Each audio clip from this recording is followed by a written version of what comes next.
is up, guys? It's Matthew from FYSB with a brand new video. This one being a war recap of our war versus LP4 Hades. And we pulled off the win 117 to 113, 97.93%, and to a 94.4% total destruction. And it's actually quite funny because the last recap I made was against the same clan, but this one was a random. It was definitely not CWL. This one, the last one was, I mean. We did also end up winning that one, as I did mention in my previous video. So let's just jump into this, I guess. We won't be showing the attacks by the people who we saw during the live from the tracks last episode. So I do have a lot more content to show, though. A lot happened during the last 23, 22 hours of war. So we'll be taking a look at that. As you can see, they did get an 11v11 to our two 11v11s, and let me just check that out.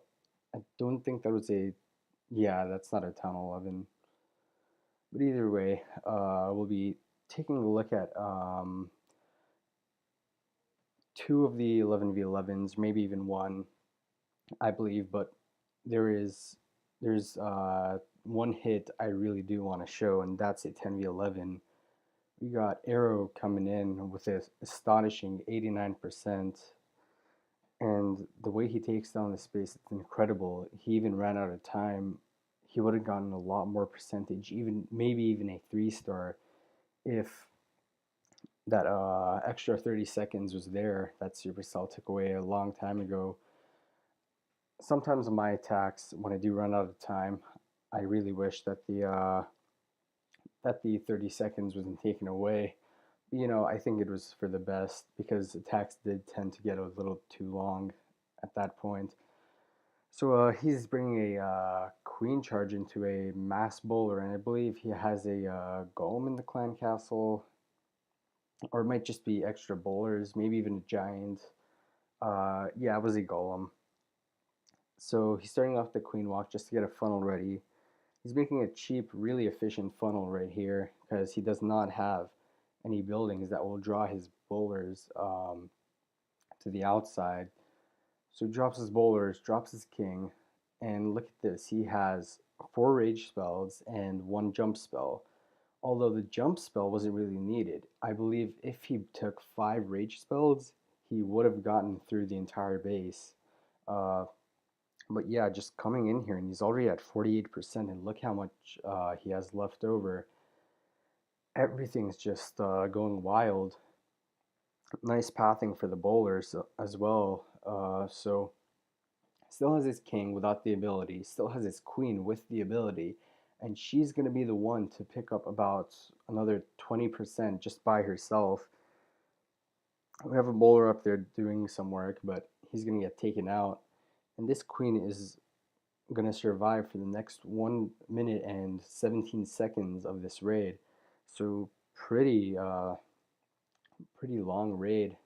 Used all of his 3 minutes, and at the end of the day, he still had the queen left up and could have gotten a lot more percentage. So it was just a crazy attack, and I believe oh, I don't really think I watched this one live. I got to watch it before, but a little before war ended. But I do remember a tunnel line hit that I watched live, and that was astonishing. That was just incredible.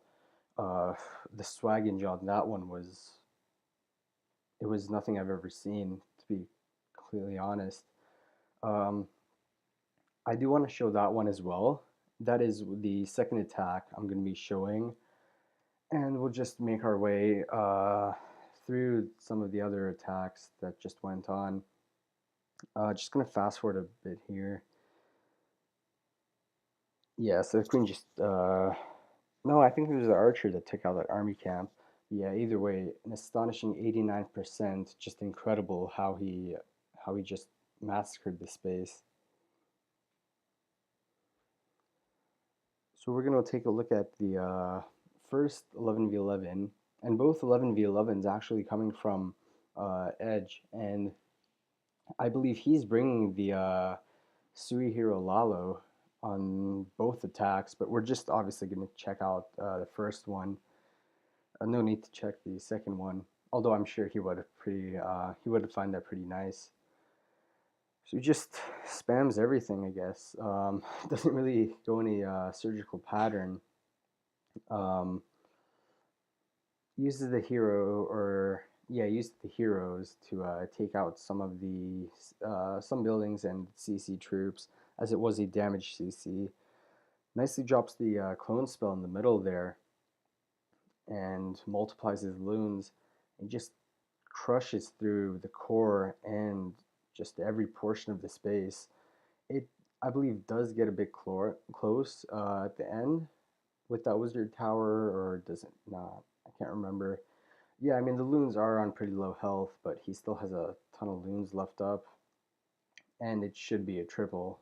You know, nothing that's going to stop this. So, a pretty nice attack to edge right there.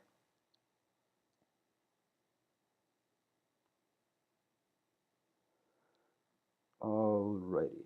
Uh, Second attack I want to show is magic on whoever this is. Can't really pronounce the name. We did see this base getting attacked um, by Doom on the Live from the Tracks episode yesterday, and he's just uh, he's just gonna kind of um, change the intro of the attack. Instead of doing a one layer break, he's gonna do a double layer break, and he gets the queen, the bomb tower, and I believe he gets the expo. So some pretty nice value there. Uh, Drops the pre-haste, and I believe the Lalo portion is just the same to compared to Doom's attack. Starts the Lalo. Damage CC does come out, but it's been proven that it wasn't a problem with the first attack. Drops the minions to start some early cleanup, and nicely gets the loons pathing in a group. Not too many splits right here, but yeah, just everything just groups back up together. So it's a pretty nice attack to Magic. He ended up smashing it. Um, I can't see how this wouldn't triple, you know, just the intro going so nicely. Um, and he did, in fact, save the heal for the back end as well, which is something that Doom didn't do. But obviously, it was a fresh hit, so he kind of didn't know that. So it was a nice 3-star to Magic, and moving down to the next one by Han Solo, who is Jesse. So Jesse coming in with the Sui Hirolalo, or I believe it is York. It might be York. Uh, I think they share accounts, or York uses Jesse's account sometimes. Because I do know that York loves to use Sui Laloon on his Town Hall 10. Um, so yeah, whoever it is, Jake, or I mean, oh man, I do not know where I got Jake from. York or Jesse. Um, Whoever it is, definitely a nice attack. I believe he does. Yeah, the queen does end up retargeting to the expo. Um, Honestly, he could have, in my opinion, if he dropped the. Let's see here. Oh yeah, never mind. I was gonna point out that maybe he could have dropped the Skelly spell in front of the Archer Queen, the enemy Archer Queen, to kind of distract her, but the queen did end up targeting that Tesla anyways, so she probably wouldn't have targeted that Archer Queen. But yeah, starts the Lalo. He's created a nice path thing for the loons and the Lava Hounds. So he's just gonna drop everything surgically. No spam here whatsoever. York or Jesse getting it done nicely. Just the Laloon is just massacring through the space, especially with the Hound CC, which is kind of we did see LP4 Hades running a lot of Hound CC or not Hound CCs, but damaged CCs like baby dragons. But when they have a Hound CC, you kind of have to take advantage of it, even during this meta. Um, Although it does work with a lot of bases, the Laloon can get it done, and the only way that you could restart it is with ground. Then I think the Lava Hound would be the best option to go with. But it's kind of nice seeing the meta kind of change for the Town Hall 10 CC troops, because now we can see it kind of like a kind of resembles Town Hall 9, because a lot of people do use damage CCs at Town Hall 9 to defend the Laloon. So this is a good attack by Jesse or York, whichever one it was. That's pretty nice. I'm not going to show too many Town Hall 10s, I believe. We did watch Blake Ivy getting hit on stream, or on the, I do not know why I keep calling it stream, on the last episode, or the last video that I put out. Um, let's watch Garlic Bread getting hit by Danny. So this is a just a spam bitch, I guess.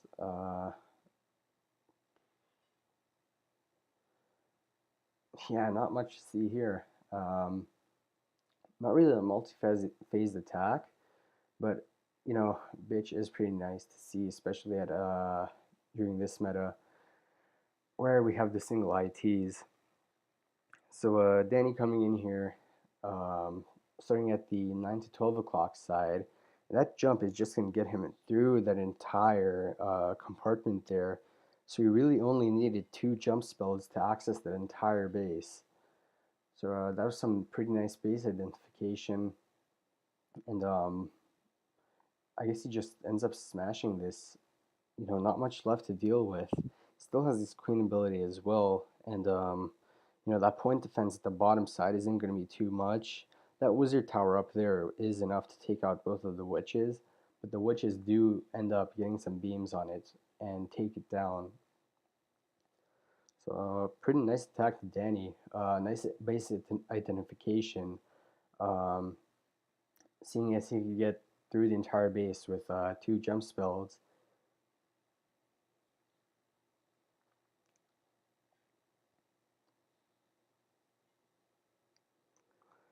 So I'm going to go down to this, some of the Town Hall 9s here. I was thinking about maybe showing, yeah, this is really one that I want to show.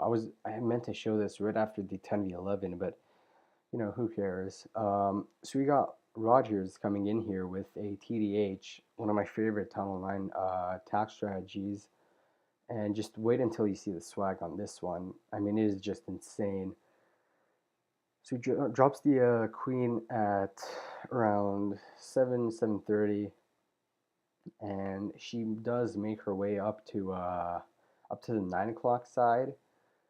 But watch as he does not encounter any point defense while dealing with the CC.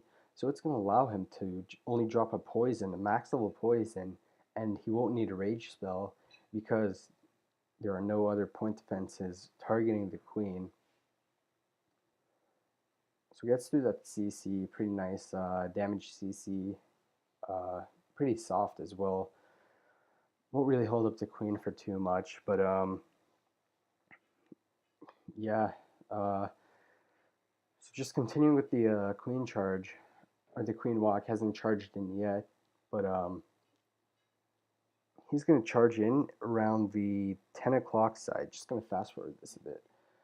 Notice how he hasn't dropped any rage spells yet, and right here you'd probably think he'd drop one. Nah, he's going to use the ability. So I bet you're wondering why he'd use the ability instead of dropping a rage. And I don't know either, because the ability is the queen's distinctive feature, and something that oftentimes is worth a lot more than the rage spell. So you kind of want to save it until the end of your charge. But he does get the nice double layer wall break, and notice he has not used any rage spells. Drops the poison spell on the queen because he knows he won't be encountering any point defenses in the core there. So just some really nice space identification to Rogers. Gets the queen down and gets an air sweeper as well. It would have been nice if he got that air defense as well, but you know, as long as he ends up steamrolling through the space, that's enough. So he has still not dropped any rage spells at all. And this Laloon is just slowly moving. And notice how that air defense, or none of the air defenses are covering each other's backs. So he's really getting a lot of tanking out of two of those hounds. Loons take kind of a split, but it won't be too much. And actually, he does end up dropping the rage spell, with which I do not think was necessary. So he could have gotten through with a 4 spell swag, and he would just, I believe this would be the first time, or one of the first times, that a Town Hall 9 has swagged all 4 spells if he did not drop that one. But nonetheless, 3 rage spells being swagged, that's pretty impressive. That was a pretty nice attack to Rogers. Once again, I cannot credit him enough, as even as a queen charge person myself, I just love seeing all these crazy queen charges. So I'm going to show one more Town Hall 9, I guess. Let's put on Mr. Player, aka Ali. I'm not sure if I pronounced that right. Even if I didn't, you know, sorry about that, Ali. I'll pronounce it later. Pronounce it correctly later. Yeah. So coming in here with the what is this? Queen charge Lalo.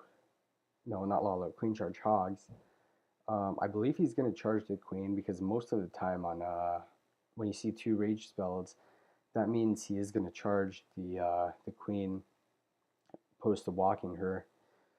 Yeah, so Nicey does get the queen down with only a rage spell. Could have probably even used a poison on her and gotten the same value, but you know, the point is he got the 3-star, and we're not gonna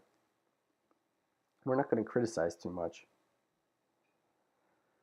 So nicely charges his queen into the base. Nothing too much that could lure her to the outskirts. Gets the partial CC lure. I don't think that Baby Drag came out, did it? No, it looks like he got a full lure. Yeah, but he does get the king with the QE walk, and just a lot of value from this queen charge. I would have preferred probably breaking in that compartment next to the queen just to be able to access that bomb tower as well. You know, it's especially because you're going to be finishing on it. But, you know, not too much of a big deal. Does get it done, and so we'll just fast forward a bit just to like kind of save time. Yeah, so the splash did kind of do some work on his hogs, but he's still gonna end up getting it done. So that was a pretty nice attack to just gonna call him player for now. Pretty nice attack to player, and yeah, so that one's done, and I'll be finishing the recap. Around here, I do not think there are any more attacks I want to show. Let me just. Alright, I do not plan on making this video too long, but if there's one attack I do want you guys to see, it's by Aaron, and I'm going to point out right here, he is a incredibly good Total Line attacker. He has one of the highest hit rates I have ever seen. Just going to go down, where is he? Yeah, he's right there. Aaron. So I believe it was his fresh hit, or his, let me check out his second hit. I believe it was, no, it was his first. It was the first hit, and let me just take a look here. Yeah. So going in with the Queen Walk into a cold-blooded Goboho with some witches as well. So it's pretty interesting how he incorporates the witches with all these attacks. You know, he's the type of person to use witches, but not just spam them. He uses them in a very clever way. And some of the attacks that I've kind of done over the course of, despite actually just recently meeting Aaron, I haven't known him for too long, but some of the attacks that he's done with the witches kind of has inspired me, and he's taught me quite a bit using the attacks that he does. So he's just going to walk his queen, just create a nice funnel, get some value from the queen. Just going to kind of fast forward through this so the recap doesn't end up being too long. Drops the bowlers, drops the king, and the what's kind of unfortunate here is that the king does end up kind of taking a stroll along with some of the bowlers, but you know, it's not going to be too much of a problem because that queen is going to enter the base and she has virtually no point defense to deal with at all. There is going to be nothing that's going to be targeting her around that area of the base. Does get the golem in front of the queen as well, which is just going to do a lot more work. So despite everything walking, he did manage to 3-star. But one thing that I do want to point out is that the jump spell, the first one, did actually end up expiring. So does the second one. So the queen has nowhere to go to get the enemy queen. And the hogs are actually going to be the ones that take out the enemy queen here. So just going to give this a little fast forward. Poisons the queen to kind of limit her damage dealing. And yeah, the hogs just nicely retarget onto her. So a pretty nice attack to Aaron, and yeah, I guess that's gonna end off the recap. I'd like to thank you guys for staying this long through the video. I do put out a lot of long videos, um, despite being kind of new and having to, like, you know, build up an audience. Kind of starting with the shorter videos, then making my way up to the longer ones. But I do think that it's worth it because I want to try to feature as much as I can from my clan because these guys deserve it. So thank you guys all for watching, and I'll catch you guys later. Peace.